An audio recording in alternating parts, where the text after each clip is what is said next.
اللہ کے رسول نے فرمایا جب تم ایسا کر دو گے فقط استکمل الایمان، تمہارا ایمان پورا ہو گیا۔ سبحان اللہ، سبحان اللہ، سبحان اللہ۔ تمہارا ایمان کیا ہو گیا ہے؟ مکمل ہو گیا، کامل ہو گیا ایمان۔ ایمان کے جتنے بھی ستون تھے سارے تم نے کیا کر لیے ہیں؟ پورے کر لیے ہیں۔ اس لیے جو بھی کرنا ہے اللہ کے رسول بھی فرماتے ہیں اِنَّ صَلَاتِي وَنُسُكِي وَمَحْيَايَ وَمَمَاتِي لِلَّهِ رَبِّ الْعَالَمِينَ، میری نمازیں، میری قربانیاں، میری زندگی، میری موت، سب کچھ میرے اللہ کے لیے، سب کچھ میرے اللہ کے لیے۔ یہ آیت کریمہ میں نے حصول برکت کے لیے پڑھی ہے۔ آپ جانتے ہیں کہ ذی الحج کا مہینہ جو ہے وہ اپنے اختتامی مہینہ تو بھی شروع ہے، لیکن 10 دن جو ہے وہ اپنے اختتامی مراحل کی طرف گامزن ہے۔ تو آج غالباً 7 ہوگی، آج ہوگی 7 ذی الحج ہو گئی ہے، تو 3 دن کے بعد آپ نے کیا کرنی ہے؟ قربانی کرنی ہے۔ تو ارادہ یہی ہے کہ آج تھوڑے اس کے احکام و مسائل آپ تک پہنچائے جائیں۔ پہلی بات یہ ذہن میں رکھیے گا، قربانی 2 قسم کی ہے۔ قربانی 2 قسم کی۔ پہلی، جو حاجی حج کرنے جاتا ہے اس پر شکرانے کے طور پر جو واجب ہوتی ہے اسے بھی قربانی کہتے ہیں۔ جو پوری دنیا کے امیر مسلمانوں پر واجب ہوتی ہے اسے بھی۔ دونوں کے نام الگ الگ ہیں، دونوں کے نام الگ الگ ہیں۔ جو حاجی کرتے ہیں اسے ہدی کہتے ہیں عربی میں۔ کیا کہتے ہیں؟ ہدی۔ اور جو ہم کرتے ہیں یا پوری دنیا کے مسلمان کرتے ہیں اسے عربی میں اضحیہ کہتے ہیں۔ رسول کریم صلی اللہ علیہ وسلم کے زمانہ اقدس میں حاجی اپنے جانور گھر سے لے کے جاتے تھے، کیونکہ وہاں اتنی آبادی نہیں تھی، منڈیاں کوئی نہیں تھی، دور جانا پڑتا تھا لینے کے لیے۔ بجائے اس کے کہ وہاں سے بندہ آگے نکل جائے لینے، تو بہتر یہ ہے کہ گھر سے ہی لے کے چلو۔ اب پھر ہوتا یہ تھا کہ ظاہری بات ہے پیدل سفر ہوتے تھے اس زمانے میں، ڈاکو لٹیرے وہ راستے میں گھات لگا کے بیٹھے ہوتے تھے، تو پھر اس جانور کو نشانی لگا دیتے تھے، اس جانور کو نشانی لگا دیتے تھے تاکہ ڈاکو کو پتا چلے یہ عام جانور نہیں، یہ اللہ کے راستے پہ قربان ہونے کے لیے جا رہا ہے۔ اس زمانے کے ڈاکو بھی حیا کرتے تھے نشانی دیکھ کر، یعنی آج اعتبار بنے اب اچھا کھول کے لے جاتے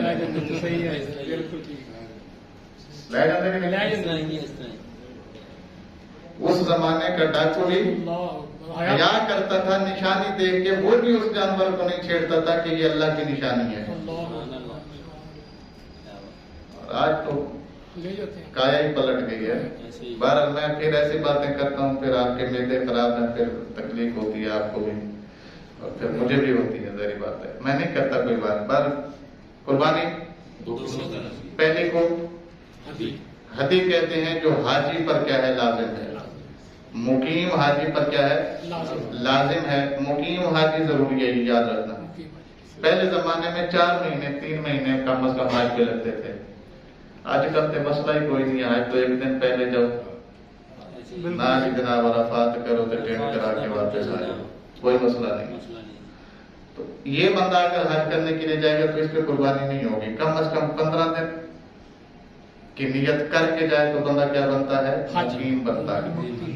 تو مقیم حاجی پر جو قربانی ہے، لیکن ہماری مہربان گورنمنٹ اس وقت تک ڈاکومنٹ سے اپروو نہیں کرتی جب تک آپ قربانی کے پیسے جمع نہیں کروائیں گے، چاہے آپ 15 دن رہیں چاہے 2 دن رہیں۔ بہرحال جو حاجی کرتے ہیں اسے کیا کہتے ہیں؟ ہدی۔ اور جو عام مسلمان 10 ذی الحج کو کرتے ہیں اسے کیا کہتے ہیں؟ اضحیہ۔ اضحیہ اسے کیا کہتے ہیں؟ اضحیہ۔ جیسے عید الاضحیٰ، اضحیٰ بھی اسی کی جمع ہے، اضحیہ واحد ہے، اسے کہتے ہیں اضحیہ۔ جو حاجی کرتے ہیں اسے ہدی، اور جو ہم کرتے ہیں اسے اضحیہ۔ جو حاجی کرتے ہیں وہ حج کا حصہ ہے، جو حاجی کرتے ہیں وہ حج کا حصہ ہے، یہ قربانی نہیں ہے جو ہم کرتے ہیں۔ یعنی حج کے ارکان میں سے ایک رکن حدی کرنا بھی ہے. وہ کیوں ہے؟ شکرانے کے لیے. یا اللہ تو نے مجھے اتنی بڑی عبادت کے ساتھ یہ اس کا شکرانہ ہے. ٹھیک ہے. جو ہم کرتے ہیں یہ ہمارے اوپر واجب ہے. یہ ہمارے اوپر کیا ہے؟ واجب ہے. بہرحال جو حاجی کرتے ہیں اس کے احکام بھی مختلف ہیں. جو ہم کرتے ہیں ہمارے احکام بھی مختلف ہیں. اس سے دونوں کے احکامات ایک دوسرے سے میچ نہیں ہوتے. ہاں ایک چیز میچ ہوتی ہے، کرتے وہ بھی 10 کو ہیں، کرتے ہم بھی 10 کو ہیں. کرتا حاجی بھی 10 کو ہے اور کرتے ہم بھی 10 کو. بس صرف یہ چیز میچ ہوتی ہے، باقی کوئی بھی چیز ایک دوسرے کے ساتھ مطابقت نہیں رکھتی. اچھا جی، بات سمجھ آ گئی کہ قربانی 2 قسم کی ہے. پہلی جو حاجی کرتے ہیں اسے حدی کہتے ہیں، اور جو ہم کرتے ہیں اسے اضحیہ کہتے ہیں. دونوں کے احکام و مسائل مختلف ہیں، علیحدہ علیحدہ ہیں. کوئی چیز کسی چیز کے ساتھ مطابقت نہیں رکھتی. البتہ ایک چیز ہے جس میں مطابقت ہے، وہ یہ ہے کہ وہ بھی 10 کو کرتے ہیں اور ہم بھی 10 کو کرتے ہیں. بس یہ مطابقت ہے. اب قربانی کس پر واجب ہے؟ جو ہم کرتے ہیں ہم میں سے ہر بندہ نہیں کرے گا، وہی کرے گا جس پر واجب ہوگی یا ہے وہی کرے گا. ہر بندے کے لیے قربانی نہیں ہے. کس پر واجب ہے جناب؟ وہ سمجھدار بالغ مسلمان. ذہن میں رکھیں، وہ سمجھدار بھی ہو یعنی عقل مند ہو، اور بالغ بھی ہو. تیسرے نمبر پر مسلمان بھی ہو. حالانکہ یہ پہلے ہونا چاہیے تھا، لیکن یہ وضع کے حساب سے کرے. پہلے نمبر پہ کیا ہو؟ سمجھدار ہونا ضروری ہے. دوسرے نمبر پر بالغ ہونا ضروری ہے، اور تیسرے نمبر پر مسلمان ہونا ضروری ہے، اور چوتھے نمبر پر مسافر شرعی نہ ہو. مسافر شرعی مسافر وہ ہوتا ہے جس پر قصر نماز لازم آتی ہے. شرعی مسافر کون ہوتا ہے؟ جس پر نماز قصر لازم ہوتی ہے. یعنی نماز 4 رکعت والی اس کو 2 رکعتیں معاف ہوتی ہیں، 4 میں سے صرف 2 پر نہیں ہوتی. تو ایسے مسافر کو کیا کہتے ہیں؟ مسافر شرعی. جس کے اوپر شریعت کے احکامات سفر کی وجہ سے لاگو ہو جائیں اسے کہتے ہیں مسافر شرعی. لہذا اس کو نماز میں 2 کی معافی دے دی گئی ہے، تو قربانی کی بالکل ہی معافی دے دی گئی ہے. کیوں دی گئی ہے؟ اس کی وجہ ہے کہ قربانی ہے مالی عبادت، اور وہ ہے اس وقت سفر میں لوگ مال لے کر نہیں گھومتے، سرمایہ لے کر نہیں گھومتے. وہ الگ بات ہے کہ آج کل ATM ہر بندے کی جیب میں ہوتا ہے، وہ ایک الگ مسئلہ ہے. لیکن جو رسول اللہ کے زمانے میں سفر تھا تو آج بھی احکامات وہی رہیں گے. سفر کی حالتیں اگرچہ بدل گئی ہیں، بندے کی نوعیتیں اگرچہ بدل گئی ہیں. آج کل پیسے کیری کرنا بھی کوئی مسئلہ نہیں رہا ہے. تاہم آج بھی حکم یہی ہے کہ مسافر شرعی ہوگا تو قربانی واجب نہیں ہوگی اگرچہ جیب میں پیسے ہی ہوں. ٹھیک ہو گیا؟ نمبر 2 سمجھدار ہونا 1، بالغ ہونا 2، مسلمان ہونا 3، مسافر شرعی نہ ہونا 4. اگے میں دسنا سی نمبر 5. میں 5 تک پہنچ گیا تو میرا بھی رجے 2 تے بیٹھے جی ہوں دسو. نمبر 5، جس مال سے وہ قربانی کرنا چاہتا ہے وہ اس کی بنیادی ضروریات زندگی سے زائد ہو. جس مال کی وہ قربانی کرنا چاہتا ہے وہ اس کی بنیادی ضروریات زندگی سے زائد ہو. مثال کے طور پر بنیادی زندگی کی ضرورتیں کیا ہیں؟ ہمارا گھر ہے، گھر کے اندر سامان ہے گھر کو چلانے کے لیے، اس میں بستر ہے، بانڈے ہیں جناب ہیں، وہ ساری چیزیں، راشن کا سامان وہاں پڑا ہوتا ہے، کچن ہوتا ہے، ایک ڈرائنگ روم ہوتا ہے، ایک بیڈ روم ہوتا ہے، ایک پتہ نہیں کیا کیا ہوتا ہے آج کل. تو یہ ساری چیزیں جتنی بھی پڑی ہوئی ہیں یہ ہے ہمارے ضرورت کا سامان. اس کو ہم دیکھتے نہیں. ہاں اگر خراب ہو جائے تو یا تو صحیح کروا دیتے ہیں یا اس کی جگہ پہ نیا لے آتے ہیں. ایسا ہی ہوتا ہے. اس کو کیا کہتے ہیں؟